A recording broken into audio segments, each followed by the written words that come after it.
Assalamualaikum warahmatullahi wabarakatuh. Perkenalkan, nama saya Wafia Dwi Rahma, kelas 1A, Prodi D3 Keperawatan, NIM PO 051202200041. Baiklah, di sini saya akan menjelaskan anatomi dan fisiologi sistem reproduksi pada wanita. Secara anatomi, sistem reproduksi wanita terdiri dari genitalia eksternal dan genitalia internal. Genitalia eksternal terdiri dari mons pubis, labia mayora, labia minora, klitoris, glandula vestibularis mayora, glandula vestibularis minor. Sedangkan genitalia internal terdiri dari vagina, mens, tuba, uterina, uterus, ovarium. Dalam genitalia eksternal terdapat satu mons pubis. Mons pubis adalah penonjolan berlemak di sebelah ventral, simfisis dan daerah suprapubis. 2. Labia mayora. Labia mayora merupakan organ yang terdiri atas dua lipatan yang memanjang berjalan ke kaudal dan dorsal dari mons pubis dan keduanya menutupi rima pudental cleft. 3.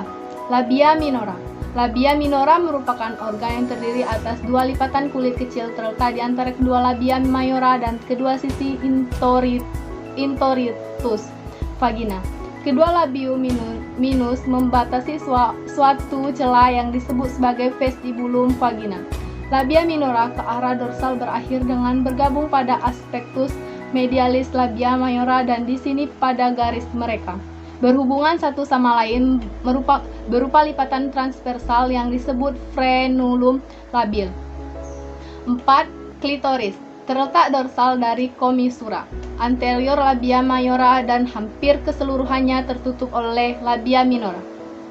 5. Glandula vestibularis mayor sering disebut juga kelenjar Bartolini, merupakan kelenjar yang bentuknya bulat atau ovoid yang ada sepanjang dan terletak dorsal dari bulbus vestibul atau tertutup oleh bagian posterior bulbus vestibuli. 6. Glandula vestibularis minor. Glandula vestibularis minor mengeluarkan lendir ke dalam vestibulum vagina untuk melembabkan labia minora dan mayora serta vestibulum vagina. Genitalia internal terdiri dari A. Vagina sebagai organ populasi jalan, lahir dan menjadi ductus exteriotius darah, menstruasi. B. Tuba uterin berfungsi membawa ovum dari ovarium ke cavum uteri dan mengalirkan spermatozoa dalam arah berlawanan dan tempat terjadinya fertilisasi. C. Uterus sebagai tempat ovum yang telah dibuahi secara normal tertanam dan tempat normal di mana organ selanjutnya tumbuh dan mendapat makanan sampai bayi lahir. D. Ovarium sebagai organ eksokrin, sistogenik, dan endokrin disebut sebagai organ eksokrin karena mampu menghasilkan ovum saat pubertas, sedangkan disebut sebagai organ kelenjar endokrin karena menghasilkan hormon estrogen dan progesteron. 3. Hormon pada wanita terdapat A. Hormon estrogen. Estrogen mempengaruhi organ endokrin dengan menurunkan sekresi FSH, di mana pada beberapa keadaan akan menghambat sekresi LH dan pada keadaan lain meningkatkan LH. B. Hormon progesteron dihasilkan oleh korpus luteum dan plasenta, bertanggung jawab atas perubahan endometrium dan perubahan siklik dalam serviks serta vagina. C. Follicle stimulating hormone atau FSH.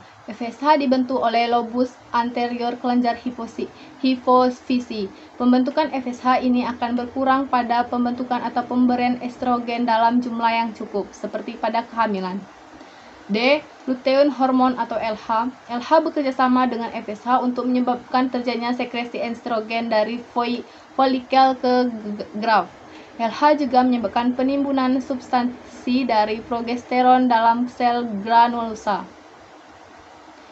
E. Prolaktin atau luteotropin hormone atau LTH. Fungsi hormon ini adalah untuk mempertahankan produksi progesteron dari korpus luteum. 4. Ovulasi. Pada wanita yang mempunyai siklus seksual normal 28 hari, sesudah terjadinya menstruasi, tidak berapa lama sebelum ovulasi, dinding luar folikel yang menonjol akan membengkak dengan cepat. dalam waktu 30 menit sebelum cairan akan mulai mengalir dari folikel ke stigma. 5. Oogenesis. Oogenesis merupakan proses dari bentuk betina gametogenesis yang setara dengan jantan, yakni spermatogenesis. Oogenesis berlangsung melibatkan pengembangan berbagai tahap reproduksi telur sel betina yang belum matang. Sekian dari saya. Terima kasih. Wassalamualaikum warahmatullahi wabarakatuh.